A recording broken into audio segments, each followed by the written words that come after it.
Mga kapadyak, meron tayo ditong fork na i-unbox. Ito ay galing sa RST. Yung RST na brand or Rapid Suspension Technology. Taiwan brand dyan na nag-specialize gumawa ng mga suspension fork, rear shock, dropper seat post. Meron din. Matagal na sila sa industry pero medyo tahimik lang sila. Kaya hindi mo siya masyado nakikita. Unlike sa ibang mga brand ng mga suspension na mas matindi yung klase ng marketing na ginagawa. Pero ngayon, eto, meron tayo ditong RST fork na i-unbox. Bagong release, bagong update. Itong mga forks na to, meron na yan dito sa market natin. Ito yung box na pag binuksan, ang laman niya is itong fork lang. Mukhang wala na namang ibang laman. Ito lang fork.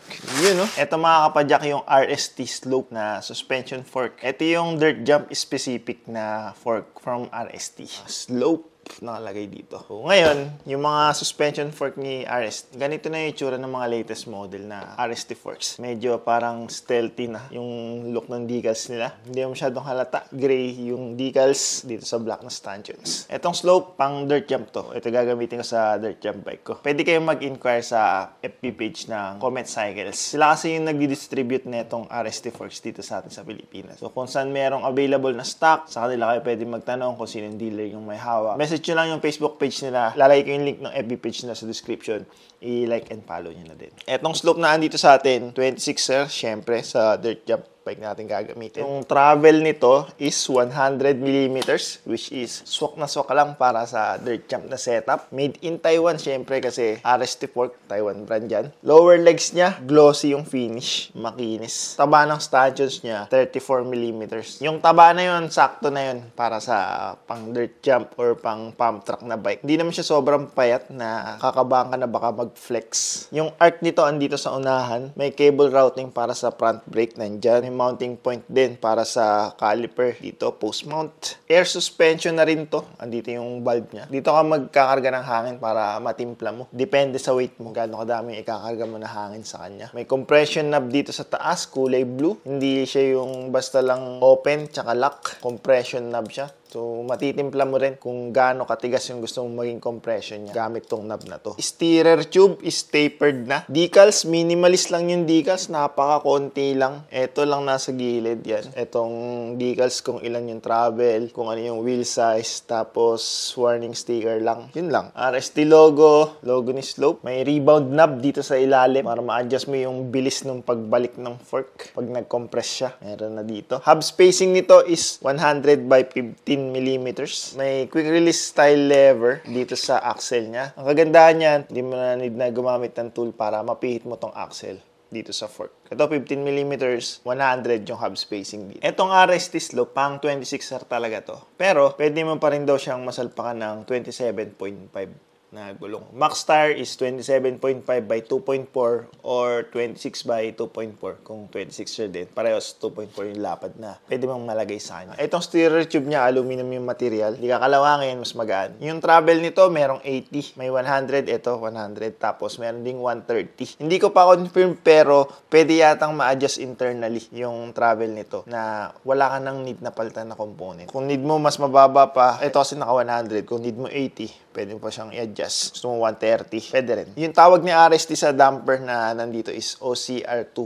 May compression adjust, may rebound adjust. Yung stanchions is 34 mm na aluminum na hard anodized. Kulay itim lang. Lowers niya, magnesium yung material. Fork offset, 43 mm.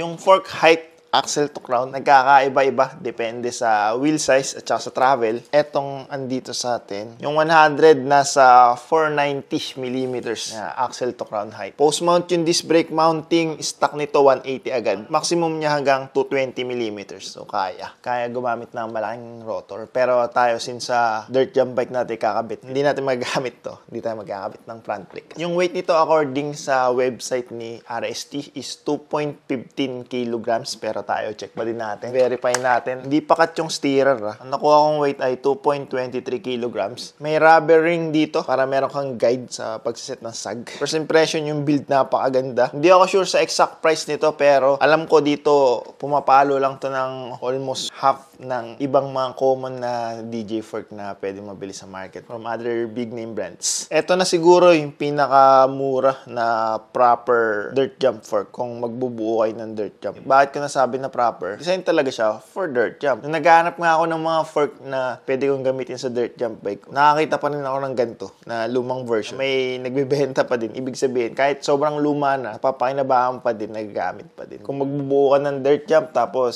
sobrang low budget ka, wala kang budget. Para doon sa mga dirt jump fork ng galing sa mga big players, di ba? Maghanap ka lang nung basta 26 lang na usually pang XC bike talaga siya. Pero syempre, gagamitin mo sa dirt jump bike build mo. Doon hindi ka pwede mag-expect na pwede siyang mag-take ng mga big hits kung ipapatalon-talon mo talaga. Kung pump track, okay lang. Pero kung magpo-progress ka sa pagpapatalon talaga, kung gusto mong magamit yung full potential ng dirt jump bike mo, gamit ka ng proper na dirt jump fork. Ito na siguro yung pinaka-budget friendly dirt jump fork na mabibili sa market natin. Again, kung saan makakabili tsaka sa price, pwede kayo mag-inquire sa FB page ng Comet Cycle. Link na FB page nila dyan sa description. Check nyo na lang. Eto, kakabit ko to sa dirt jump bike ko. Pakita ko na lang din sa inyo. Konting video ng installation. And abangan nyo na lang. Bibigyan pa natin ng feedback to pag na-ride na natin kasi hindi naman natin masasabi kung kamusta siya i-ride unless makakabit natin, masubukan. Ito yung dirt jump bike ko. Papalitan ko na yung fork. Kakabit natin to. RST slope. Magiging proper DJ na talaga siya pag nakabit to. Kasi yung fork nito, pang X lang yung fork na yun. Stanchos ito, 32mm lang, medyo payat.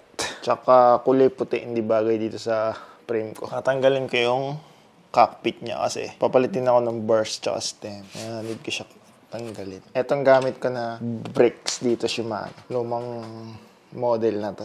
Nakakabit to sa lumang bike. Naipulupot ko muna dito yung hose niya. Tapos naisip tay ko. Hindi pa naman ako magbabar spin pero pahanda na yan. Tsaka hindi ko na rin pinutulan yung hose nito eh. Kasi nga, para dun nga sa bar spin. Pero mukhang mahaba pa siya. Ano kaya? Bawasan ko kaya ito.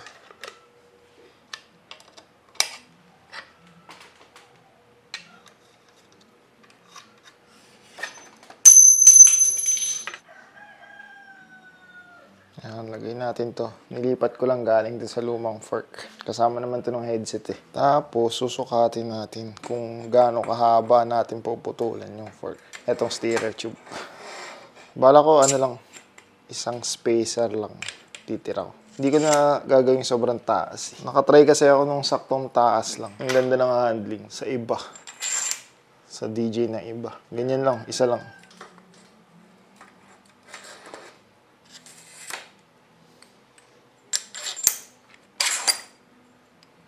Nilalagay na lang ako ng isa dito sa taas. Tapos, dun ko puputulan ng steerer. Dito, sa gitna nito. Bali, mangyayari ang magiging putol ko ay 7 inches sakto. Wala lang akong saw guide pero may saw guide ako. Palagari gagawin kong putol dito. Pero pipe cutter, pwede naman dadaan-daanin ka na lang. Kaya pangit gumamit ng pipe cutter kasi parang binubukan niya ito eh. Pero kikinisin na lang natin. Tanggalin na natin yung talas. Siyempre gamit tayo ng tool panglagay ng star nut para pantay siya. Oh, di ba? Easy. You know, pantay na pantay. Napakadali. Salpak na natin. Spacer. Stem. Wait lang. Top cap. Yun o. May natin higpitan to. Bars na lang. Tapos na. Oops. Ito pa palang ating gyro. Gyro kuno. Pero hindi siya tunay na gyro. Haba siguro nito. Haba no. Gawaing tamad. Ayaw tanggalin yung faceplate eh. Ang haba. Pero okay lang yan. Grips, mga brad. Puputulin ko pa pala yung bars nito. Kasi mahaba ito eh. Hindi rin maganda na mahaba yung handlebars sa gantong bike. Hindi mo siya tumatama. Pero, putulin ko to. Mga 760 lang. Titira ko dito. Kakabit ko muna siya. Tatayo ko lang.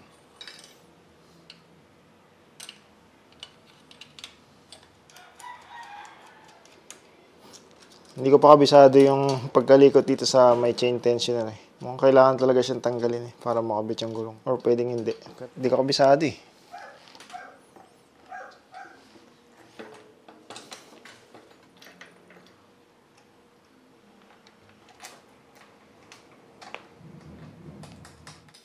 Yun, napasok ko din. Op! Mali. Hindi ko pala nalagay ito.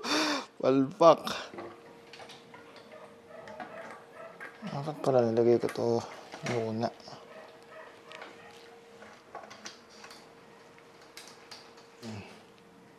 Tapos, pwede ko nang ayusin yung tension gamit to. Kaya umatras siya. Tapos, okay na yung tension na yan. Siguro. Tapos, pwede ka na higpitan to.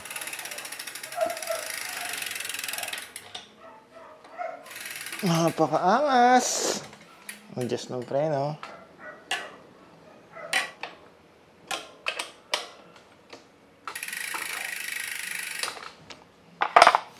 Harap naman. Lagyan lang natin ang grasa, yung axle. Yun, oh. Pasok. Okay na. Pwede na. Una ang DJ bike. Laban na to. Quick unboxing lang and quick feature. Subscribe para hindi nyo ma-miss yung upload natin. That's it for this video. Ride safe mga kapadyak.